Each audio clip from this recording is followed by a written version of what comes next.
सिंह परिहार, दिलीप पंकुले, जानबाजी मस्के, माधुरीताई पालीवाल, रमण टक्कर, प्रेम रांगडाले, विशाल खांडेकर, नितीन पटारकर,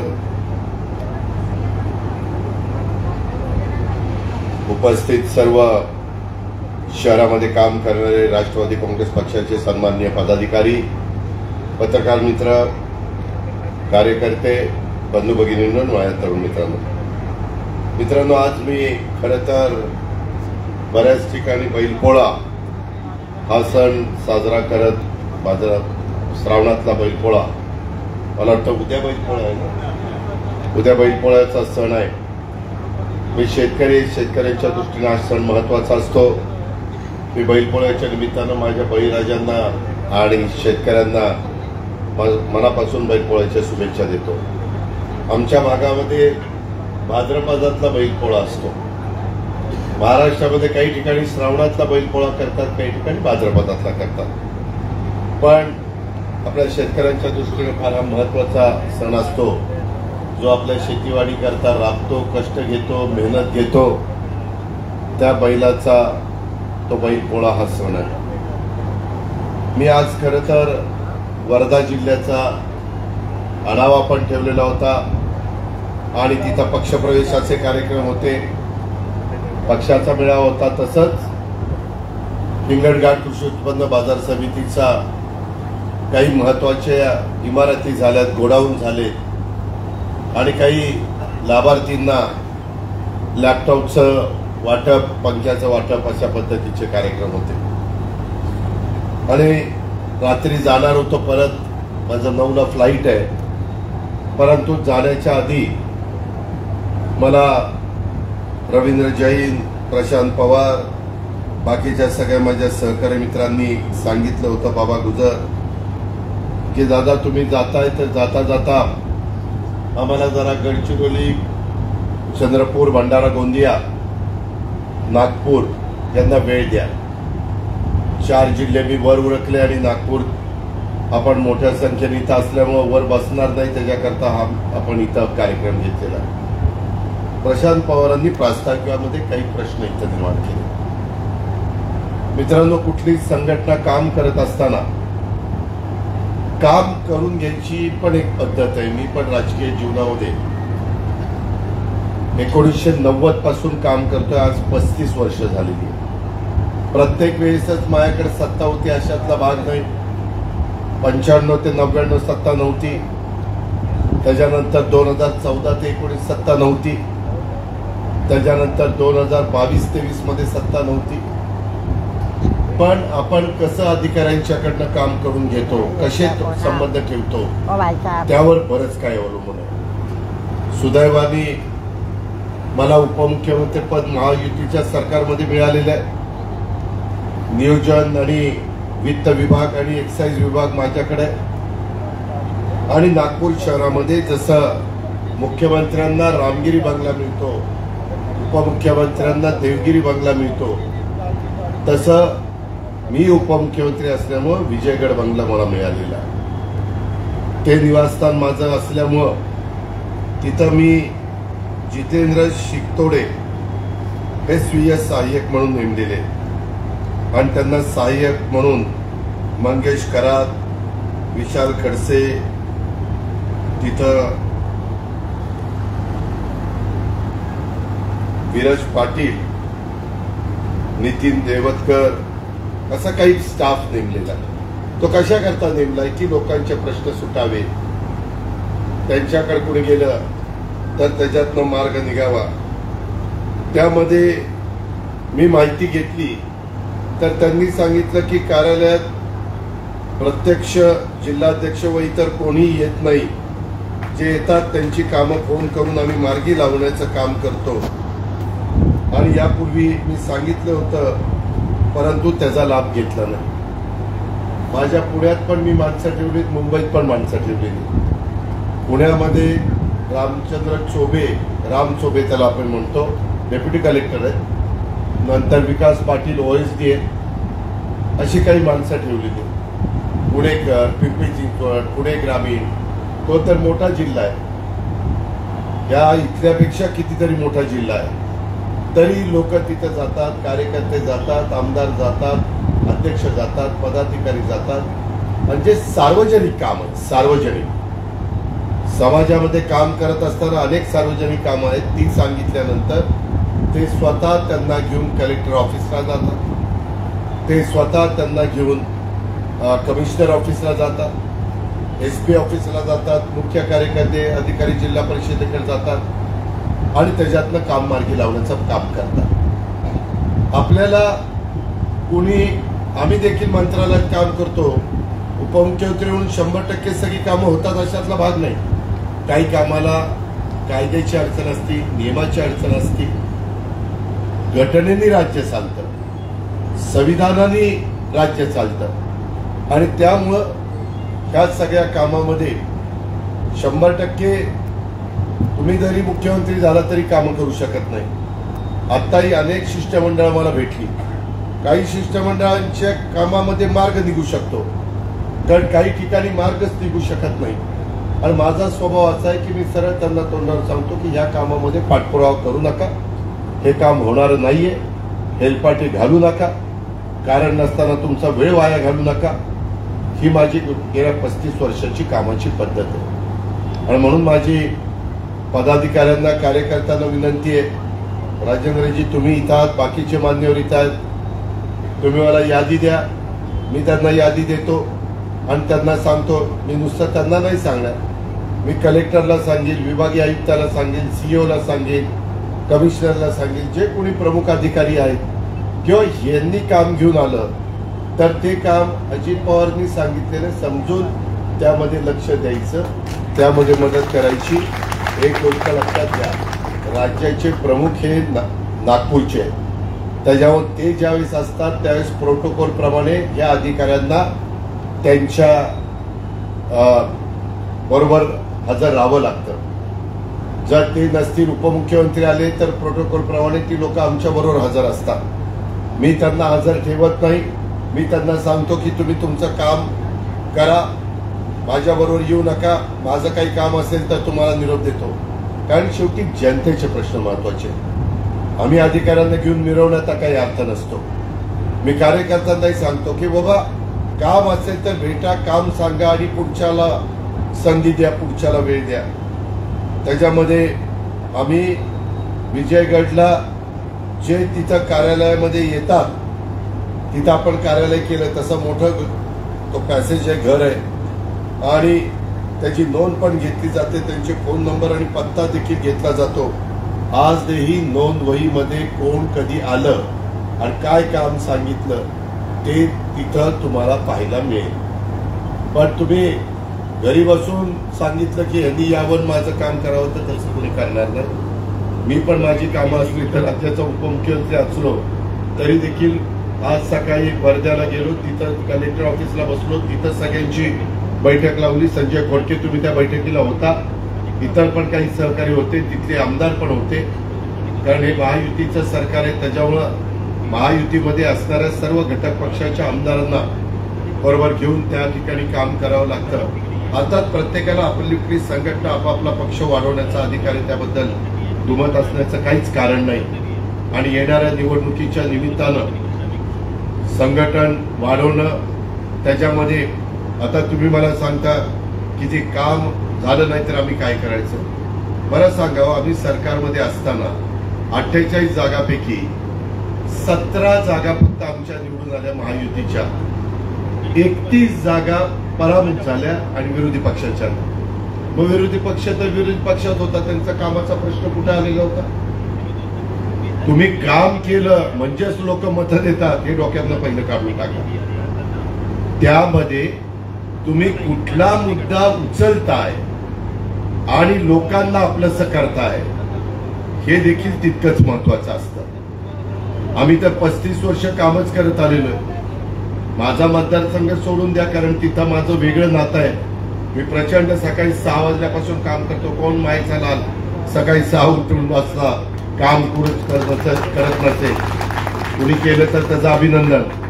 पण या पद्धतीनं आम्ही कष्ट घेतो, मेहनत घेतो आणि तेवढं एक परिवार म्हणून एकमेकाला आम्ही आधार देतो. लोकांना एक वाटलं पाहिजे. आणि अधिकारी काय असतात ते शेवटी सरकारी अधिकारी असतात. सत्ता येत असते, सत्ता जात असते, वेगवेगळी लोक तिथं बसत असतात. कुणीच ताम्रपट घेऊन जन्माला आलेलं नाहीये. पण योग्य काम आपण नेलं तर ते अधिकारी त्याला सहसा नकार देऊ शकत नाही. तुम्ही कुठलंही काम जर येतो नाही हे काम कर आणि ते नियमातच बसत नाही, कर कसं करू ह्याचाही विचार आपण सगळ्यांनी केला पाहिजे. तुम्हाला मी नाउमेद करत नाही, पण माझी तुम्हाला विनंती आहे की त्याच्या संदर्भात राजेंद्रजी तुम्ही मला यादी द्या, त्यांचे नंबर द्या, त्यांचं पूर्ण नाव द्या. मी ऑफिसला सांगतो की हे आल्यानंतर यांनी शिष्टमंडळ किंवा काही काम घेऊन आले, वैयक्तिक काम नाही. वैयक्तिक कामं बऱ्याच प्रकारचे असतात, त्याच्यात मी पण अडचणीत येऊ शकतो. तुम्ही काही पण वैयक्तिक काम सांगायला लागला तर काम सार्वजनिक असलं पाहिजे. कुणावर अन्याय झाला तर तो अन्याय दूर करणारा असलं पाहिजे. कारण जनतेच्या करता आपण काम करतोय. आता पण काही शिष्टमंडळ मला भेटली, मी म्हणलं ती जागा तुमची आहे का, तुमच्या मालकीची आहे का. ते थोडेसे त्या ठिकाणी गडबडले. याचा अर्थ ती जागा पूर्णपणे त्यांची नसावी असं माझं मत झालं. अर्थात कागदपत्र दाखवा, मी संमतींना त्या ठिकाणी बोलीन. आणि राजेंद्र जैन मी मगाशीच वर बोलत असताना सांगितलं, मी या ऑक्टोबरपर्यंत अधिवेशनाच्या पर्यंत साधारण विदर्भातले सगळे जिल्हे कव्हर करण्याचा प्रयत्न करीन. मला काही 2 दिवसाकरता आलं तर 2 जिल्हे मी आपोआप कव्हर करू शकतो. त्या 2 जिल्ह्याच्या वेळेस आढावा बैठक पण डीपीसीच्या संदर्भातली एकंदरीत त्या जिल्ह्यामध्ये केंद्र सरकारचे, राज्य सरकारचे जे काही महत्वाचे प्रकल्प चाललेले आहेत, कुठल्या कामाला अधिक महत्व देण्याची गरज आहे, ते महत्व दिलं तर त्याचा जास्तीत जास्त परिणाम तिथल्या नागरिकांना मदत व्हायला होणार आहे. कारण आम्ही काम करताना जास्तीत जास्त नागरिकांना त्याचा बेनिफिट कसा होईल त्या कामाला प्राधान्य दिलं तर त्याचा उपयोग चांगला होतो, असा आजपर्यंतचा माझा काम करतानाचा अनुभव आहे. आणि म्हणून त्याची नोंद आमचे राजेंद्र जैन, प्रशांत पवार आणि बाकीच्या सगळ्या सहकारी मित्रांनी घ्यावी, अशा प्रकारची माझी सूचना आहे. मी अजून पण हा कार्यक्रम झाल्यानंतर 2 ठिकाणी मला भेटी द्यायच्या, तर मग नंतर मी एअरपोर्टला जाणार आहे. तोपर्यंत राजेंद्रजी तुमच्या सुवाच्य अक्षरामध्ये पूर्ण नावानिशी, फोन नंबरनिशी त्याच्या तुम्ही मला यादी करून दिली तर मी आता जातानाच त्या जितेंद्रला त्याला बोलवा, आपल्या अरे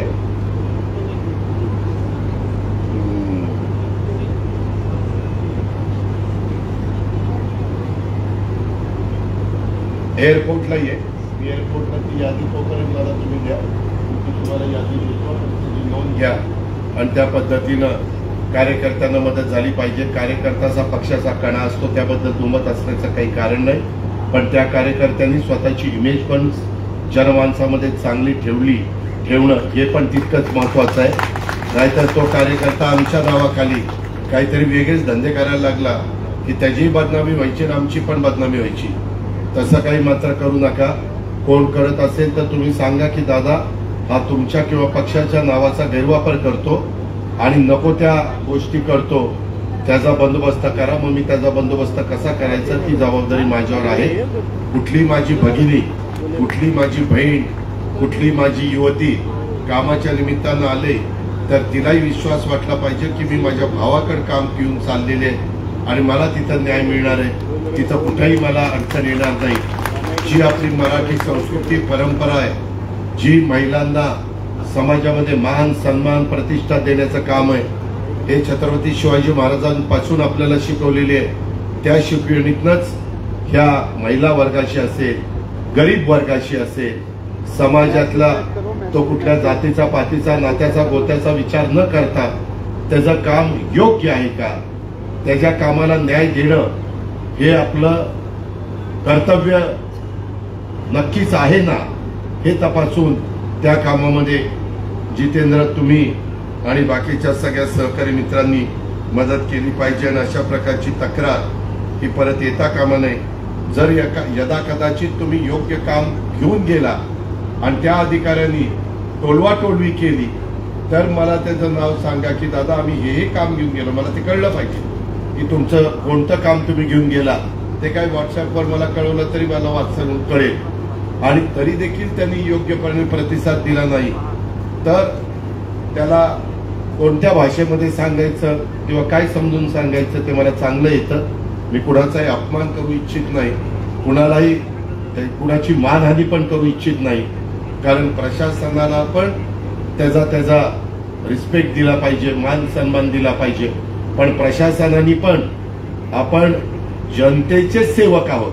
आम्ही जसं जनतेचे लोकप्रतिनिधी आहे तसा अधिकारी पण जनतेच्या करता सरकारने नेमलेले ते अधिकारी आहेत. याची जाणीव ठेवून त्याच्यामध्ये राजकारण न आणता भेदभाव न करता त्यांनी त्याच्यामध्ये लक्ष दिलं पाहिजे. ह्या स्पष्ट सूचना ह्या माझ्याकडनं ह्या सगळ्यांना दिल्या जातील. त्याबद्दल तिळमात्र शंका कुणी मनामध्ये बाळगू नका.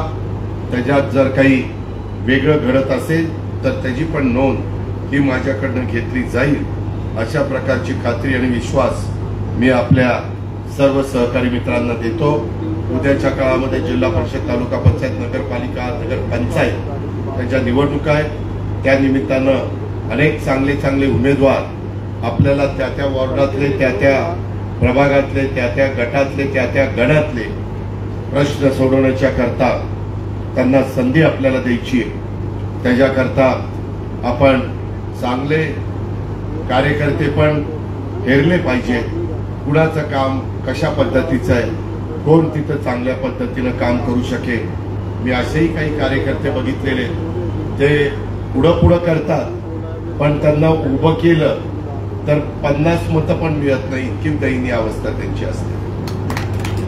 तुम्ही तिकीट मागता त्यावेळेस तुम्ही जनतेमध्ये शिरून काम करत असाल, जमिनीवर पाय ठेवून काम करत असाल. अडीअडचणीच्या वेळेस राष्ट्रवादी काँग्रेस पक्षाचा कार्यकर्ता त्या घटकाच्या करता धावून जातो, मदतीला तिथं ताबडतोब उपलब्ध होतो. अशा पद्धतीनं संघटना वाढत असते, अशा पद्धतीनं पक्ष मजबूत होत असतो. आणि त्या प्रकारे आपण एकमेकाला सहकार्य करूया आणि आपला पक्ष कसा अधिक जोमाने वाढेल त्याबद्दलची काळजी आपण या निमित्तानं घेऊया. अशा प्रकारची विनंती मी आज आपल्या सर्वांना करतो. अधिक बोलून मी आपला सगळ्यांचा वेळ घेत नाही, परंतु मी आता सांगितलं तसं आपल्या माझ्या लिखले पण बरोबर आहे. दिवाळीच्या आत आता गणेशोत्सवाचं पण कार्यक्रम सुरू होतील, गणरायाचं पण आगमन होईल. तेही कार्यक्रम महाराष्ट्रात अतिशय उत्साहाने होतात. गणरायाच्या आगमनाच्या निमित्तानं देखील आपल्याला सगळ्यांना मनापासून शुभेच्छा देतो. आणि हे जे काही पावसाचं संकट आलेलं आहे त्याच्यातनं माझा बळीराजा शहरामध्ये त्या निमित्तानं कुठं पाणी येत असेल तर तिथं माझा गोरगरीब समाज अडचणीत येत असेल तर त्यांचं व्यवस्थितपणे पुनर्वसन करणं, तिथं तो पूर येणार नाही याबद्दलची काळजी घेणं, तिथनं ओढा किंवा नदी जात असेल तर त्याचा गाळ त्या ठिकाणी काढणं, याबद्दलच्या पण सूचना आम्ही स्पष्टपणे विभागीय आयुक्तांना, नागपूर कमिशनरला, नागपूर कलेक्टरला, सीओला या सगळ्यांना दिलेल्या आहेत. राज्याला पण दिलेल्या आहेत. ही पण बाब आपण सगळ्यांनी ध्यानामध्ये घ्यावी अशा प्रकारची माझी विनंती आहे. आपण इथं मोठ्या संख्येने उपस्थित राहिल्यात. विशेषतः आता माझ्या गोंदिया आणि भंडारा जिल्हा मध्यवर्ती सहकारी बँकेची निवडणूक झाली, त्याच्यामध्ये महायुतीचे अनेक उमेदवार निवडून आले आणि एका ठिकाणी सुनीलजी मला वाटतं भंडाऱ्याला जिल्हा मध्यवर्ती सहकारी बँकेला चेअरमन झाले आणि राजेंद्रजी आपल्या गोंदिया जिल्हा मध्यवर्ती सहकारी बँकेला चेअरमन झाले. त्यांचं मी अभिनंदन करतो. त्यांच्याबरोबर निवडून आलेल्या सर्व संचालक बोर्डाचं मी अभिनंदन करतो. तुमच्यावर खूप मोठी बँकेची जबाबदारी आहे, ती चांगल्या प्रकारे पार पाडा आणि त्याच्यातनं तिथं देखील पक्ष अधिक मजबूत आणि बलवान आणि आपल्या पक्षाचं घड्याळ हे प्रत्येक मतदारांच्या पर्यंत कसं पोहोचवता येईल याबद्दलचा प्रयत्न त्यांनी पण करावा, शहरातल्या पण कार्यकर्त्यांनी, ग्रामीणच्या पण कार्यकर्त्यांनी करावा.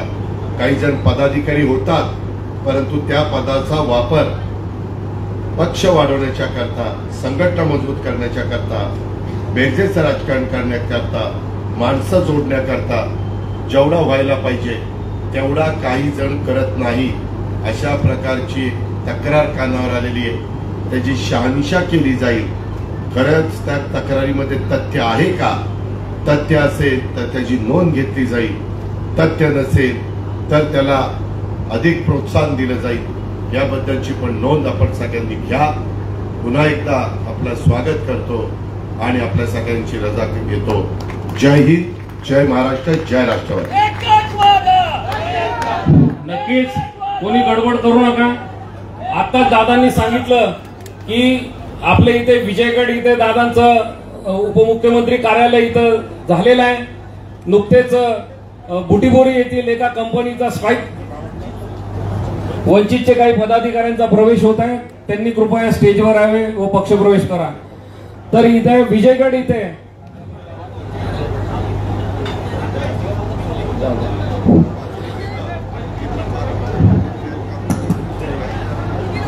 इथे नक्कीच दादांनी जे सांगितलं की विजयगडच्या कार्यालयाचा संपूर्ण पदाधिकाऱ्यांनी पूर्व विदर्भातल्या त्याचा फायदा घेतला पाहिजे. लोकांचे कामं झाले पाहिजे, सामाजिक लोकांना न्याय मिळाला पाहिजे. नुकतंच एक उदाहरण, एका बुटीबोरी कंपनीमध्ये हिंगणा तालुक्यातील तिथे स्ट्राईक झाला होता. 450 कामगारांना कंपनी मालकाने बाहेर काढलं होतं. विजयगडमधून आपले जे स्वीय सहाय्यक दादांचे शितोडे साहेब यांच्या शिफारशीनुसार डेप्युटी लेबर कमिशनर यांच्याशी मीटिंग लावून त्या 400-450 लोकांना न्याय मिळाला. नक्कीच अशा पद्धतीने काम आपण करून घ्यायला पाहिजे. यानंतर राजेशजी माटे आभार प्रदर्शन व काही लोकांच्या प्रवेशाचा नावाचा उल्लेख करते. वंचित बहुजन आघाडीचे राकेश घोषेकरजी, प्रसन्न कुमार दुरुपकरजी, प्रवीण पाटीलजी, निर्भय बागडेजी, पूजा उमक आणि अब्दुल फारुकभाई यांनी लवकर स्टेजवर यावे. यांच्या पक्षप्रवेश दादांच्या हस्ते स्वागत होणार आहे. तसेच डॉक्टर उपाध्यायजी, डॉक्टर पाठाबेजी, नीरज डुलेवालेजी, सोनू शेख, अनु बुरकुडेजी, युसुफ खान, तसेच संजय सूर्यवंशी, सत्यवान मेश्राम, डॉक्टर अक्षय जोशी, रामदास इगडेजी, सोनू अग्रवालजी, दक्षिण पश्चिमचे अध्यक्ष यांचेही स्वागत होईल.